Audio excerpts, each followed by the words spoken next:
Good evening. I am Katie Henson, and my project is on social emotional learning and behavior.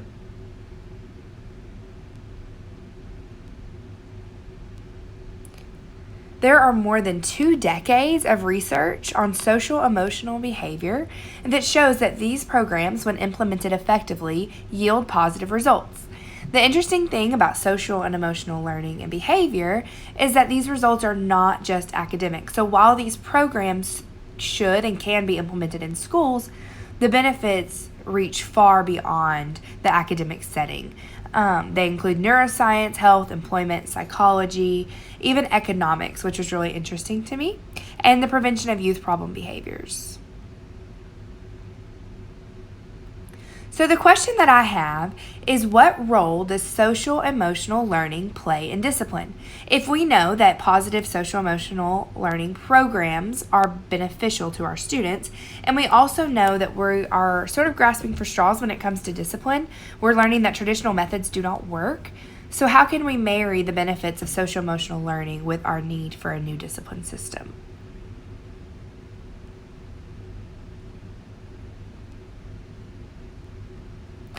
So the basics of social and emotional learning, the definition is how adults and children learn to understand and manage emotions, set goals, show empathy for others, establish positive relationships, and make responsible decisions. There's a common misunderstanding that social emotional learning is just about feelings. And while that's so important, and one of the first parts of the definition is understanding and managing emotions, the social part is a really big aspect too, with showing empathy and setting goals and having positive relationships.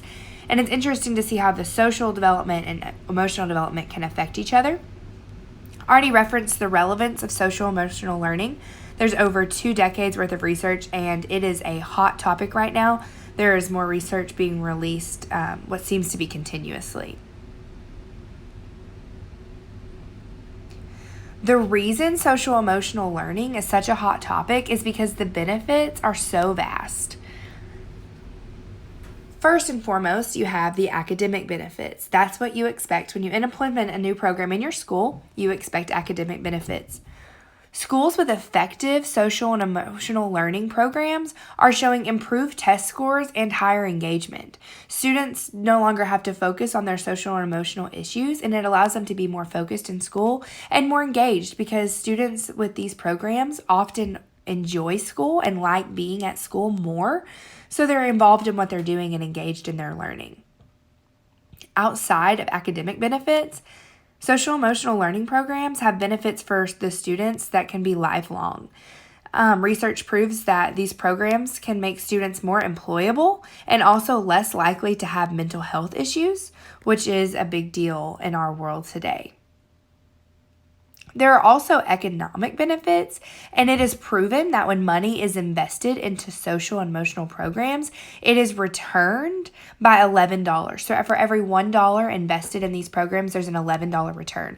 And that comes from the employability and from less students ending up in jail. And there are several factors that play into that economic return. But I thought that was interesting. That's not something that you usually think about, but it's a good factor when trying to persuade educators and policymakers to establish these programs, to let them know that when it's done effectively, it not only can benefit our students, but it can also benefit our schools and our economies, which can be really important to legislators. So when it comes to social emotional learning in schools, there are really 2 options. So the first is to have it intertwined into core curriculum. So it can be argued that social emotional learning is academic learning, because through having them work in groups or even working on their own, if they are learning academically, they are also learning socially and emotionally. Now, that does not mean that it's an effective program just because they are working in groups. There needs to be some instruction there, but it can be intertwined into the classroom and used in the core areas as well as specialty areas like music or art. The second option is to have social emotional learning programs adjacent to core curriculum. This would be like having the program after school or as an activity, or maybe with a counselor pull out 30 minutes a week or something like that. And so that's when the students receive this set time of social emotional learning, but it's not integrated into their classroom. Really, it just depends on the goal of the program, and sometimes it can depend on the money and the time allotted and really what the stakeholders want. So, social emotional learning in schools has support from stakeholders. Not only do parents want it in the schools, the teachers want it in the schools. So, a large percent of parents said that they expect their students to be learning things like how to communicate and how to manage their emotions at school. And teachers have also seen the benefits, and they all support social emotional learning in school and want these programs to be funded.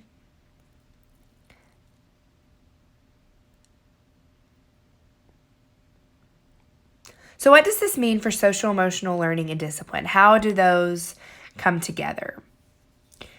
It starts with an opposition to traditional discipline. Just as many things in education have kind of come and gone and become buzzwords and been popular, a lot of schools are looking for alternatives to traditional discipline. There's a popular article going around that looks at meditation versus detention.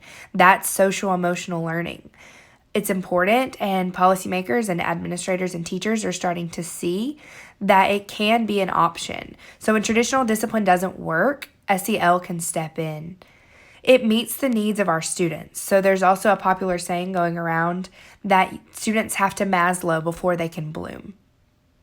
When our students' needs aren't met, they aren't going to achieve as high as they could as if their needs are being met. And so if our students are having a hard time functioning socially and we put them in a group project, they may not do well because they don't have the skills that they need. Also, our students need positive relationships, and that is a big deal when it comes to social emotional learning. And by establishing those relationships, a lot of times you can get that student engagement that you're looking for.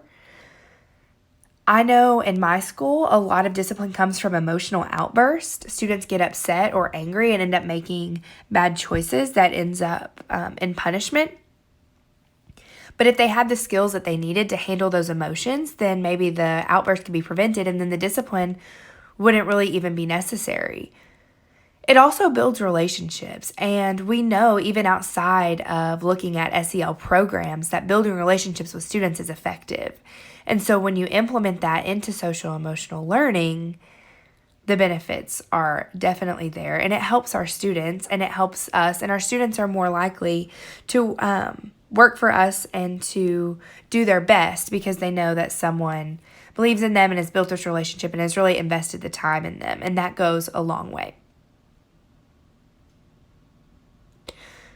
So when I'm looking at social emotional learning and discipline and how I'm going to implement this in my school, we have an issue with transitions. So students get overwhelmed when they're having to move from their regular classroom to an activity classroom or activity to lunch, etc. There's a lot of outbursts in the hallway. And so I wanted to look at how we could solve that. And so the first week will be pre-assessment. I'm going to use teacher-student interviews and collection of referrals. The referrals are all turned in to the assistant principal at the end of the day. I want to take those and get some data off of those based off of when they are and how they are and what is causing some of those issues. So I have interview questions set aside for students and teachers. The interview questions for students are kind of vague, asking them what is their favorite part of the day, what is their favorite activity class, what emotions do they feel at school, and what can they do if they feel angry at school. And then a pretty straight and to the point one, I will ask students how do they feel when it's time to pack up and travel to activity. I also have questions for teachers. I'd like to know what is the most troublesome part of their day. Do students struggle with transitions? And if so, is it the same students daily? Are some transitions easier than others? And are your students able to communicate with you when they are upset? So I'll use those interview questions as well as an observation behavior checklist to observe transitions and see what's going on during that time. So during week 2, I will analyze my pre-assessments and make the changes, and then I will begin introducing interventions. The interventions will be based on teacher feedback, but I have a few ideas such as smell the candle and blow it out, which gets students to take a deep breath and then exhale. So my timeline for interventions during this week is there are 5 second grade teachers. So each day I will go to one class and implement these interventions. So Monday through Friday I'll go to a different classroom and I will prep students before they leave the class to let them know what activity they're going to and what is on the schedule for that day.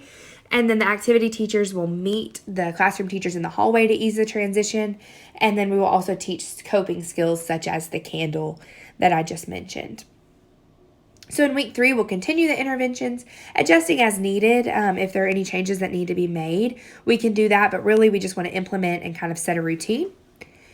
Week 4 will be post-assessment, and so the classes will be assessed in the order that the interventions were implemented. So if I went to a class on Monday in week 2 to teach them about it, then I will assess them on Monday. That way every class has the same amount of time to implement them, and I will use the same methods as I did in my pre-assessment with the interviews, the referrals, and the observation checklists. In week 5, I will analyze the data and I'll report it with visual methods. I have 2 bar graphs. So the first is the number of referrals for each homeroom class before and after the interventions. And the other bar graph will be to mark teacher satisfaction with the transitions before and after. So that will be a little objective, but I think it'll be interesting to see if this does make it easier on teachers and students, then I should be able to see in the data. So overall, social emotional learning we know has benefits inside and outside of school. And so what it comes down to is deciding how it needs to be implemented depending on the school and the environment, whether intertwined or adjacent to the curriculum, and really just getting stakeholders on board and getting involved in making the changes that need to be made for students. So I have a good feeling that hitting on social emotional learning and implementing this program in my school will aid in our effective transitions from classroom to activity rooms. Thank you for listening. Have a good evening.